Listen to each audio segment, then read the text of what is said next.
Hello and welcome back to the Limit of Adhesion's Prototype League.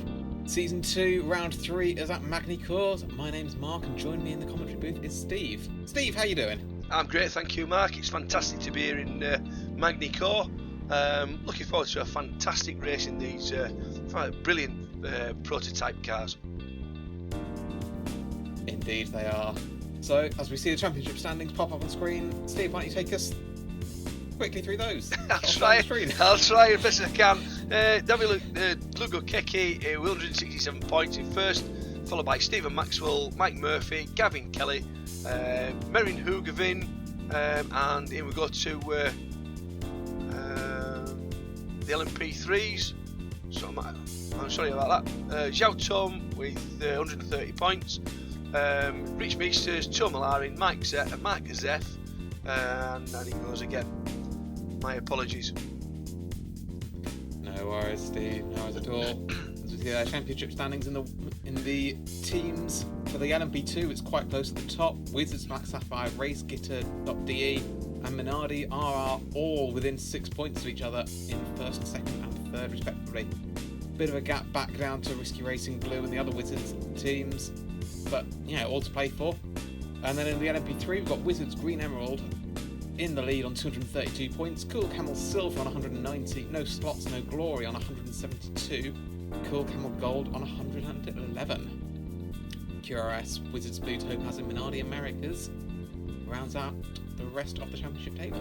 Yeah, very close in the LMP2s. It's going to be fascinating to see how this the rest of the season plays out with such a fine margin for points and things there. It certainly did. So, the cars are underway under the pace car as we won't have a full formation lap, but we'll have sort of a little mini half lap. So, yeah, I'm just trying to figure out. There is the last chicane. So, we've got a Guar on pole from Dlugo Keki, and we are racing at Magny Cours, but Dlugo Keki has made a brilliant start and is up alongside Aguar into the first corner. Aguar does hold it though. And so yeah, Aguar keeps his lead from Dlugo Keki. Maxwell in third, Messenger fourth, Hugavin fifth. As we see, here are the LMP3 cars. Our championship leader, Zhao Tome, was down in sixth, getting passed by Dan Rice. We have a spinner already, that's Tom Minot. In the LMP2 has dropped to the back of the field. As we see, that was Maxwell. Oh, Aguar spun! And, oh gosh, there's carnage. There's carnage everywhere. Dlugo Keki. Munch too. We have incidents everywhere. Indeed. Right, so let's try and pick what happened. So we had Aguar spun from the lead. Dlugo Keki had that a little mini half spin. Not quite sure what happened to Maxwell and Messenger, but Hugavin's just come out of nowhere, started the lap fifth, and is already up to the lead. Yeah, we're on the spinner there. There's Russell Bright having a spin. And there are a few cars there having to take avoiding action. Yeah, we've got Gavin Kelly in 10th place in the LMP2 as well, with obviously now Aguiar and Minot further in the LMP3s fighting their way through. Indeed. That was Ettridge just flashing the lights somewhat. I'm not quite sure who he was flashing the lights at. But anyway, first lap is completed. And that's Ettridge off. Yeah, he hit that curbing very, very hard then, which sent the car into the sky. Indeed. We saw, I think that was a couple. That's Winslade round. Alright, so here's what happened to Tom Minot. He was trying to. Yeah, he was on the outside. I think that was Ettridge on the inside. And here's what happened to Aguar. Lost it on entry. Dlugo Keki realised, tried to. And that's what happened to Maxwell. So Dlugo Keki just tried to avoid it. Lost a lot of speed. Maxwell was sort of caught up with nowhere to go. And that stopped having a spin and into the wall as well. He's going to try and keep that going, but he will have damage after that. Yeah, they almost looked like a failure with the steering wheel at that stage, and that's obviously a car off on there. And the last contact there as well. That was Winslade. That was Winslade's off. Right, so This is Ettridge getting past some of the LMP3s. So, and that's Tom Minot as well, and Afonso Aguiar. All these Wizards liveried cars. Can't tell which one's which. No, it's a little bit confusing with all the same clothing on. Yes. So this is on board with James Renwick. Thankfully, not in a Wizards car, so we can tell which one he is. So that's Aguiar, as we see that. That's Malarin in the LMP3 going wide. Yeah, there's lots of action in this race at the moment. As drivers need to just settle down and take it easy and find their rhythm. Indeed, and in all this action, we've not even begun to look at the LMP3. No. So what's happened in the LMP3? Say again, sorry. We've got what's happened in the LMP3? We've got Boomeister, who's miles out in front. From Ryan Suzuki, that was side by side. That's Oliver Ettridge and Tom Minot. And Aguiar is there as well. Ettridge flashing the lights as he tries to get past Boomeister.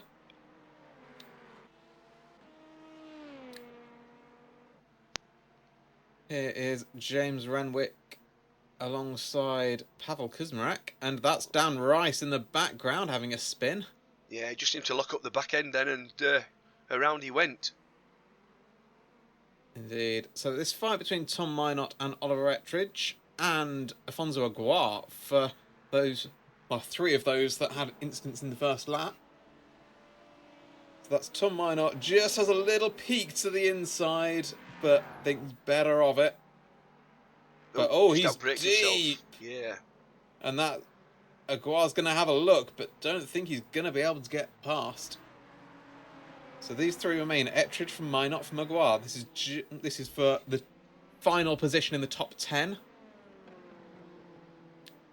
Meanwhile, we've got Ryan Suzuki has just gotten past Boomeister. Not quite sure what happened there. Boomeister looked very slow. I'm just wondering where he got a slowdown there. He could well have done, yeah. 'Cause he was going a lot slower than he normally would. So Ettridge has made a little bit of a break as Aguiar goes very, very deep and allows Minot back through. Minot then bounces over the curb and is a passenger from that point onwards. Yeah, that last curb there, he's absolutely lethal. You catch it wrong and you're just a passenger. And who's that? That's Steve Pepper, who's gone for a trip through the gravel. As he tries to get past Malarin. Malarin looked like he didn't even attempt to make that chicane. He's decided, nope, I think the road should go straight here. I know better than Tilke or whoever designed this track. It was probably Tilke, let's be honest, he designed all of them. It's a bit of an old track, is this? It was in the French Formula 1 Grand Prix in 1991, so it's been around quite a time. It has, yeah. Russell Bright now in 4th in the LMP3. Of course, got a little bone to pick with Russell Bright after we received horrendous complaints in the USF video that we'd used Yuki Tsunoda as the metric of all stats rather than the previously established norm that was Lando Norris-based stats. So here's a Russell Bright-based stat for you. Steve, did you know that you can fit 2,595 Russell Brights head to toe around this track? I never did. Crikey Moses. Yet more information. That is a lot of Russell Brights. Yet more information we'll never use again. Oh, you know you love it, Steve. Oh, yes, yes. So talking of Russell Bright, he's having a nice little scrap here with Rich Meesters. Rich is going very well, now up to 4th place.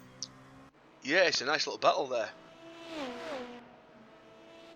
Also, shaping up to be a nice little battle is the battle for the overall lead. We've got Hugavin in the lead, but Lugakeki is right on his tail and is looking like he wants to make a move. He did have a little peek to the inside, but not quite enough room to get the move done there. Of course, Maxwell is lurking in the background. Maxwell, of course, last season's champion.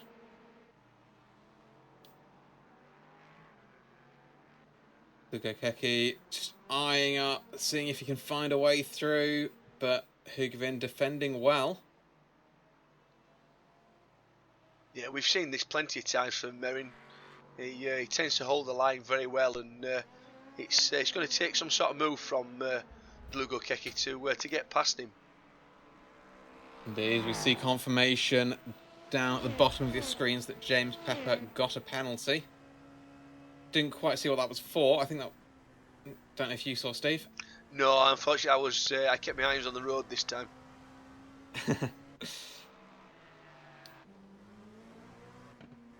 So this is on board with Gavin Kelly in 9th place as he tries to get past Dan Rice for 8th. Crucial, of course, because that would be the reverse grid pole position. And of course, Aguirre is right there with them. Oh, Kelly goes very wide. And that's allowed Aguirre through, and Aguirre, it goes straight off. Yeah, that's a bit unfortunate there for Aguirre, because he basically had the run on Gavin Kelly as he came through that corner, but obviously he just sort of like understeered or just drifted out wide. And once you're onto the gravel, you're once again you're a passenger. You just try to keep it from spinning. Indeed. So Dan Rice still holds that crucial reverse grid spot, but Kelly is now straight back on him after having that awful wide moment. He's now caught back up to Rice fairly quickly and is now just 0.4 of a second behind. And Rice has gone off there. And that's just handed reverse grid pole position to Gavin Kelly. It has, yeah. Just a slight mistake there, and he's off on the grass again. So off again. Yeah, it's a bit of a tough lap for him there. And takes out the DRS board as well, which I'm not sure if that was a tactical move to try and stop his competitors knowing when they can use DRS. Of course, that's probably not the best idea in these cars, given that you don't actually have DRS. No, definitely not.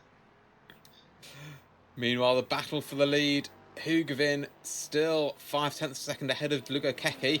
Maxwell a couple of seconds adrift as we saw them getting past some LMP3 lapped traffic. That was Sam Stott, I believe, in the QRS car. That camera angle as you go through the chicane there is absolutely fantastic. It just shows the speed of the cars and the speed that they can change direction. It's brilliant. Indeed, yeah. So we've got lap 7 underway. Just 3 laps left. As we see a nice battle for 10th, 11th and 12th. Minot from Ettridge from Rice. So after holding reverse grid pole position for a while, Rice, after that mistake, finds himself back down to 12th, which is very unfortunate for him. He was running a very solid race up until that point. Yeah, I'm just wondering. And we see starting the pits. My apologies. Just wondering whether he had some sort of damage or something on the rear end that caused him to skid around. Oh, that's Douglas. Quite possibly. That's Dlugo Keki round. Yeah, he'd just taken the lead from. I was just about to say, it looked as if he spun that from the lead. Well, hopefully we'll get a replay of what happened to Dlugo Keki, or what happened with that pass of the lead, in fact. And that's allowed Maxwell to close right in on Hugavin. Maxwell now just 0.4 behind. I'd be interested to see now whether Maxwell holds station or where he actually goes for the win. Indeed. Both of them are in the Wizards team, but I think it's safe to say that there will not be team orders here. That's Steve Pepper just getting out of the way of the two of them. Indeed. Maxwell, reigning LMP2 champion, versus Merrin Hugavin, former Formula 3 or Limit of Adhesion Prime champion. So both these guys know how to win not just races, but championships.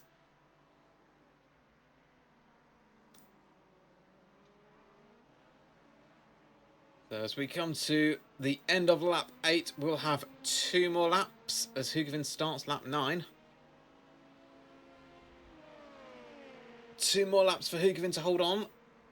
2 laps for Maxwell to try and find a way past. And talking of finding a way past, that's Winslade has just got past Mister as we get a replay of start. What's happened here? That was the pass for the lead, and a little incident there. Stop perhaps closing the door a little too much, and oh gosh, contact with both of the leading drivers. And here is how Dlugakeki got past Hugavin. There was contact between the two. Yeah, I think Merrin had lost it just slightly going into the corner, and it looked like, there we go. I think he was already losing it, and Dlugakeki just contacted him on the side, which caused him to spin sideways, and then Merrin just took the lead afterwards. Oh, that's a very novel way to overtake someone. Well, that's one way of taking the corner. It set him up nicely for the exit. That was intentional. I don't think it was. So these two, after that loving overtake, shall we call it? Winslade now second and Boomeister third. These two, on the other hand, Hugavin still holds the lead from Dlugakeki. That was Tuomalainen just going for a little spin. And he's now getting back up to speed. So as they approach the end of the penultimate lap, these two will have just one more lap left to fight it out. Dlugakeki now, he's still holding third. He's quite a way behind, but he's not got much pressure behind him. So Dlugakeki looks like he will keep third, at least. I know he would have wanted the win, but we'll see Pavel Kuzmarek going slightly wide, and there's contact there from Aguirre behind as Aguirre tries to get the cut back. This fight for 7th and 8th, and crucially the reverse grid pole position. Kuzmarek goes slightly wide,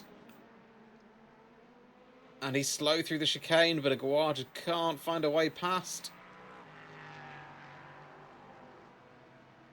Meanwhile, there's Kelly in the background, desperate to try and capitalise and take back that reverse grid pole. Yeah, I was just going to say as well, before you beat me to it, that Gavin Kelly just there, right in the background in case anything goes wrong between these two, and he's straight through. Indeed. In fact, they've got... Well, there's Kuzmarek. They've got Renwick not too far ahead. Oh, and that's contact! There's a little half spin for Kuzmarek. He's lost that reverse grid, which is now going to the way of Kelly, which I'm sure he will be delighted about, given his track record from reverse grid pole positions. Yeah, definitely. That's Kuzmarek going wide. Sorry, that's Minot going wide. Kuzmarek might be able to hang on to this position. As we see, that's Hugavin has managed to hold on to the lead. So Hugavin wins from Maxwell from Dlugakeki. Yeah, it's a fantastic result there for Merrin Hugavin. It was indeed. Yeah, Maxwell coming over in second and Dlugakeki in third with the rounding off the podium. Well, somebody going in the pits there.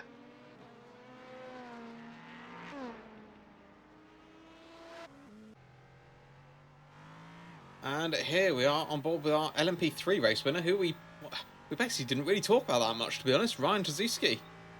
Yeah, I mean, the P3s have been a fairly quiet class this time. There's not much incident gone on. It's been P2s, really. And it's nice to see Ryan getting or closing in on the win, shall we say. We'll put the curse on him. Indeed. We saw their confirmation of a couple of post-race penalties.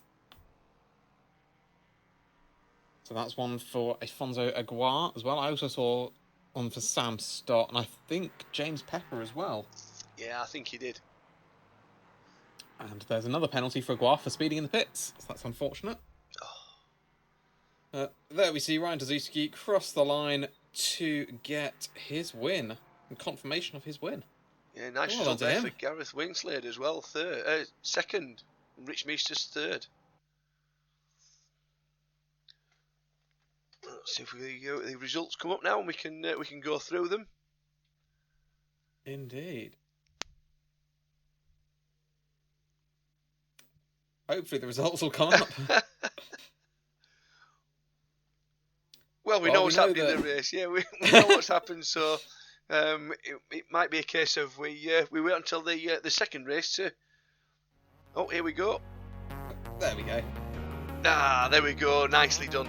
Mering Hugavin takes the win, followed by Stephen Maxwell and David Lukakeki, with Ben Chalcroft, Michael Messenger, James Renwick, Gavin Kelly, Tom Minot, Pavel Kuzmarek, Oliver Estridge, Dan Rice and Afonso Aguiar. That rounds up the LMP2s. Don't forget MP3s coming through now.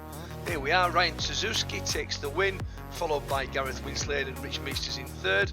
Russell Bright fourth. Last, my apologies, Elias Boomeister, Steve Pepper, Xiao Tome, Tom Larin, Sam Stott, James Pepper and Philip Miles, who didn't actually, I think he didn't start, didn't Philip, unfortunately. Fingers crossed he gets his things sorted and he's in the second race. Alright, so coming up, we've got our race 2 at Magny Cours. So yeah, stay tuned for that in the next video. Thanks very much for watching. My name's been Mark, and joining me has been Steve. Thanks a lot, Mark. Take care. See you soon. Bye for now. See you for race 2. Goodbye.